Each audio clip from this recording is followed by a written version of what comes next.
본 영상은 투자 판단 참고용이며 모든 투자의 책임은 투자자 본인에게 있습니다. 특정 종목에 대한 매수 또는 매도 추천이 아님을 밝힙니다. 최근 며칠 정말 마음고생 심하셨죠? 한 증권사 임원은 이번 하락을 보고 이런 말을 하더군요. 여의도에 폭탄이라도 떨어진 줄 알았다. 정말 그 말 그대로 황당하고 또 당혹스러운 그런 하락이었습니다. 솔직히 제 20년 경험에 비춰봐도 이건 정말 손에 꼽을 정도의 변동성이었어요. 아마 이 영상을 보고 계신 분들이라면 모두가 비슷한 심정으로 며칠을 보내셨을 겁니다. 지금 보시는 이 차트가 바로 최근 우리 시장이 겪은 충격을 그대로 보여주고 있죠. 특히 저기 붉은색으로 가장 높이 솟은 막대, 전날의 하락률을 한번 보세요. 하루 낙폭만 놓고 보면요. 2008년 글로벌 금융위기 때보다도 더 깊었어요. 이건 뭐 숫자만 보면 공포 그 자체였죠. 이런 시장을 딱 마주치면 아무리 베테랑이라도 멘탈이 흔들릴 수밖에 없습니다. 그래서 오늘은 이 폭락의 본질을 데이터로 한번 제대로 파헤쳐보려고 합니다. 제 20년 경험에서도 이렇게 모두가 정말 각자의 이유로 불안해하는 시장은 손에 꼽을 정도거든요. 정말 기이한 현상이었죠. 한번 볼까요? 주식을 판 사람은 어때요? 이거 더 싸게 살 기회를 놓치는 거 아닌가? 그놈의 포모 때문에 불안했고요. 반대로 주식을 들고 있던 사람은 이게 대체 어디까지 떨어질지 모르는 그 공포에 떨었습니다. 그럼 현금을 꽉 쥐고 있던 분들은 편했을까요? 천만에요. 과거에 5만 전자, 20만 닉스를 봤던 기억 때문에 섣불리 매수 버튼에 손이 나가질 않았던 거죠. 결국 판 사람, 가진 사람, 사려는 사람 모두가 불안했던 정말 희한한 장세였습니다. 자, 그렇다면 이 불안의 진원지로 지목된 외국인 대량 매도, 그 실체를 한번 뜯어보죠. 언론에서는 연일 전쟁 리스크 때문에 외국인이 한국을 떠난다 이런 기사를 쏟아냈지만 과연 그게 사실일까요?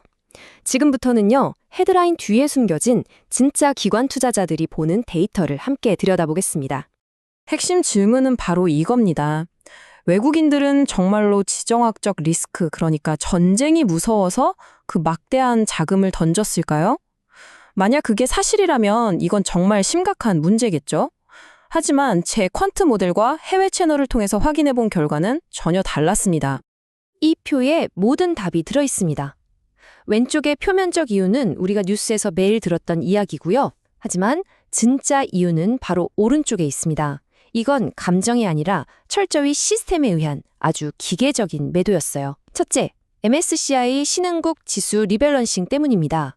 한국 비중이 너무 높아지니까 이 지수를 추종하는 수백조 원의 패시브 펀드들이 그냥 기계적으로 비중을 줄인 거예요. 둘째, 전 세계에서 가장 큰 한국 관련 펀드인 iShares MSCI 사우스 코리아 ETF, 보통 EWY 펀드라고 부르죠. 여기 자체 규정 때문이었습니다. 특정 종목 비중이 25%를 넘거나 5% 이상 보유 종목을 다 합쳤을 때 50%가 넘으면 안 된다는 소위 5의5 법칙이라는 게 있어요. 최근에 삼성전자랑 하이닉스 비중이 너무 커지면서 바로 이 규정에 딱 걸린 거죠.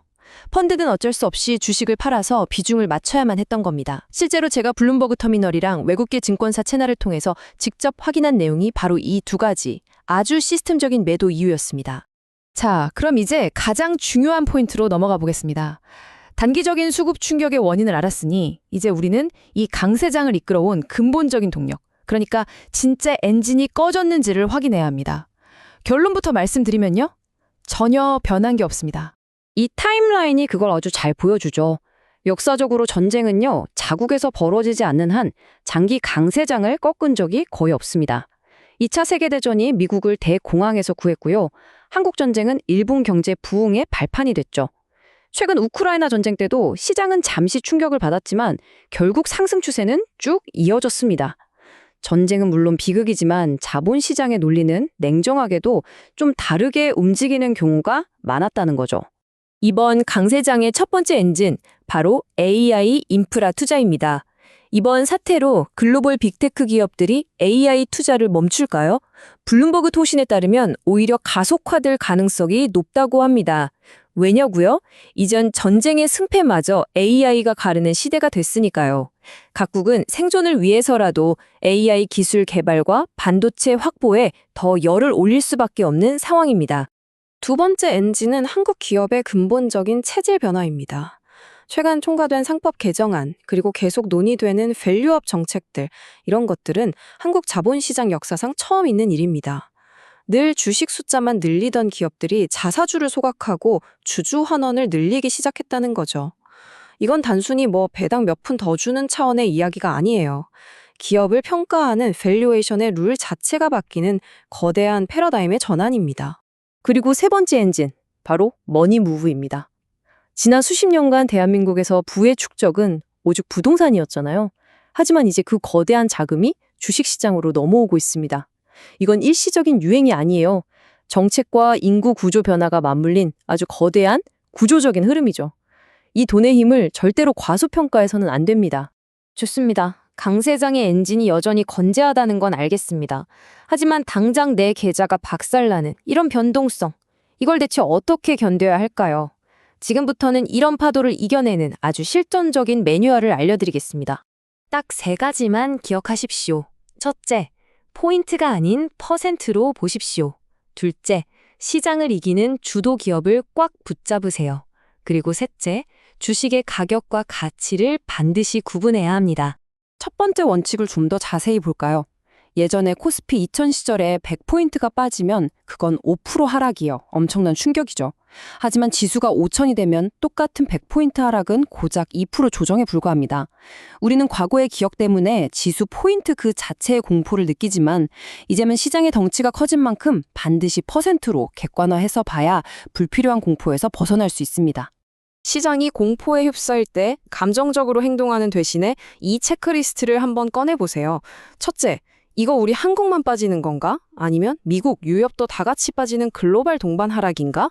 둘째, 지금 이 사건이 내가 투자한 핵심 아이디어, 예를 들어 AI 성장 스토리를 근본적으로 훼손하는가?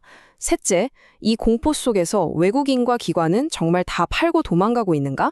이런 객관적인 질문 몇 개만 스스로에게 던져봐도 최악의 바닥에서 투매하는 실수는 막을 수 있습니다. 자, 이제 결론으로 넘어가겠습니다. 오늘 제가 드리고 싶은 가장 중요한 메시지는 바로 이것입니다. 새로운 시장 현실에 우리는 적응해야 한다는 것이죠. 바로 이 말입니다. 익숙한 것과 결별하십시오. 지난 10년간 우리가 겪었던 그 박스피 시절의 매매 습관, 그러니까 오르면 팔고 떨어지면 사는 식의 단기 트레이딩 전략은 더 이상 유효하지 않을 수 있습니다. 왜냐하면 시장의 체질 자체가 근본적으로 바뀌고 있기 때문입니다. 새로운 한국 시장의 핵심은 바로 여기에 있습니다. 우리나라 역사상 처음으로 유상증자나 물적 분할로 계속 주식수가 늘어나기만 하던 시장에서 자사주 소각으로 주식수가 오히려 줄어드는 시장으로 변모할 가능성이 열렸다는 겁니다. 주식수가 줄면 어떻게 되죠? 주당 순이익이 기계적으로 올라가고 기업의 가치는 재평가받게 됩니다. 이건 단기 매매가 아니라 좋은 기업을 길게 소유하는 오너십의 시대가 열리고 있다는 걸 의미합니다. 그래서 마지막으로 이 질문을 한번 드리고 싶습니다. 여러분의 낡은 투자 프레임워크, 그 익숙한 투자 습관이 이 거대한 변화의 흐름에 올라타는 것을 혹시 방해하고 있지는 않으신가요? 기억하십시오. 결국 주식시장은 예측의 영역이 아니라 철저한 대응과 생존의 무대입니다. 오늘 이 분석이 여러분의 낡은 프레임워크를 깨고 새로운 시장에서 생존하는 든든한 무기가 되었기를 바랍니다. 구독, 좋아요, 알림 설정 잊지 마시고요. 이상 주식으로 세상 이해하기였습니다.